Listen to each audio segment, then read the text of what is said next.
Assalamualaikum warahmatullahi wabarakatuh. Salam sejahtera bagi kita semua. Perkenalkan, nama saya Rumaisa Nurulkainain dari kelas AK 202 mata kuliah Perpajakan 1. Pada kesempatan kali ini saya akan menyampaikan presentasi mengenai memahami pajak pertambahan nilai atau PPN. Apa itu PPN?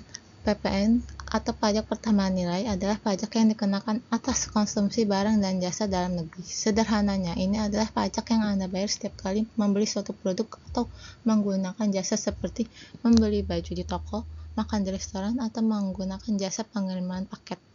PPN atau pajak pertambahan nilai bersifat tidak langsung, yaitu beban pajak ditanggung oleh konsumen di akhir, tetapi disetorkan ke negara oleh pihak yang menjual atau pengusaha. Berdasarkan Undang-Undang Nomor 42 Tahun 2009 tentang PPN dan PPNBM yang telah diubah terakhir kali oleh Undang-Undang Nomor 7 Tahun 2021 tentang harmonisasi peraturan perpajakan atau Undang-Undang HPP. Karakteristik PPN.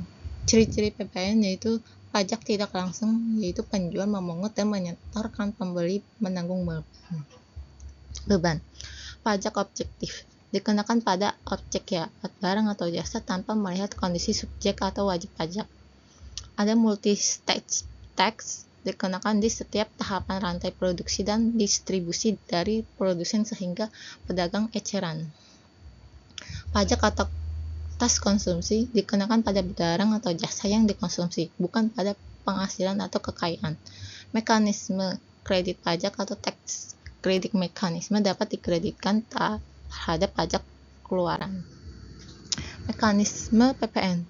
PPN masukan dan PPN keluaran. PPN keluaran, PPN yang dipungut oleh pengusaha kena pajak atau PKP saat menjual barang kena pajak atau BKP atau jasa kena pajak atau JKP, dicatat di faktur pajak pengeluaran.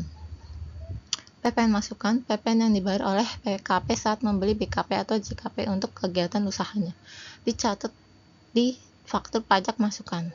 Perhitungannya, PPN terutang sama dengan PPN keluaran dikurang PPN masukan. Jika PPN keluaran lebih dari PPN masukan atau kurang bayar, harus disetor ke negara. Jika PPN keluaran kurang dari PPN masukan, lebih dikompensasi atau direstitusi.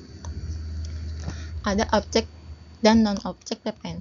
Apa saja yang kena dan tidak kena PPN? Pertama, objek PPN, barang dan jasa kena pajak, yaitu penyerahan barang kena pajak atau BKP di dalam daerah pabean, impor BKP, dan pemanfaatan jasa kena pajak dari luar negeri dari dalam daerah pabean, ekspor BKP berwujud dan tidak berwujud. Lalu non-objek PPN atau bukan objek PPN, barang kebutuhan pokok seperti gula, beras, dan garam, dan lain-lain. Jasa pelayanan kesehatan medis, jasa pelayanan sosial, jasa perhotelan, jasa hiburan, jasa keuangan, perbankan, dan jasa pendidikan. Berapa besar tarif PPN? Tarif umum saat ini ada 11% sesuai Undang-Undang HPP atau harmonisasi peraturan perpajakan. Tarif akan naik menjadi 12% paling lambat 1 Januari 2025. Lalu ada tarif ekspor 0% dikenakan untuk ekspor BKP berwujud dan tidak berwujud serta JKP. Tujuan 0% mendorong ekspor agar produk Indonesia lebih kompetitif di pasar global.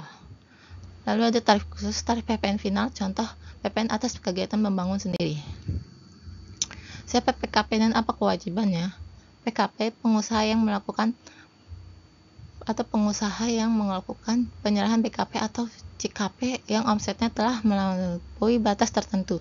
Saat ini seperti 8,8 miliar per tahun. Kewajiban utama, mendaftar mengukuhkan diri sebagai PKP, memungut PPN dari pembeli konsumen, membuat faktur pajak yaitu menerbitkan faktur pajak yang benar dan lengkap, menyetorkan PPN terutang ke kas negara bagi yang kurang bayar, melaporkan SPT masa PPN setiap bulan. Contoh perhitungan sederhana PPN. Studi kasus yaitu PT Maju Jaya PKP menjual 10 unit laptop seharga 10.000 per unit sebelum PPN kepada toko elektronik aman. Pada bulan yang sama PT Maju Jaya membeli suku cadang seharga 50 juta, belum termasuk PPN dari PT Sejahtera. Perhitungannya yaitu PPN keluaran atas penjualan laptop harga jual 10 unit dikali 10 juta sama dengan 100 juta. PPN keluaran 11% dikali 100 juta sama dengan 11 juta. PPN masukan atas pembelian suku cadang harga beli yaitu sebesar 50 juta. PPN masukan 11% dikali 50 juta sama dengan 5.500.000. PPN terutang yang di store, PPN terutang sama dengan PPN keluaran dikurang PPN masukan. PPN terutang berarti 11 juta dikurang 5.500.000 sama dengan 5.500.000. Kesimpulan, PT Maju Jaya wajib menyetor PPN sebesar 5.500.000. Jadi kesimpulannya adalah PPN adalah pajak konsumsi yang dikenakan di setiap tahapan rantai pasok. Sistem PPN di Indonesia menggunakan mekanisme kredit pajak. PPN keluaran dikurang PPN masukan.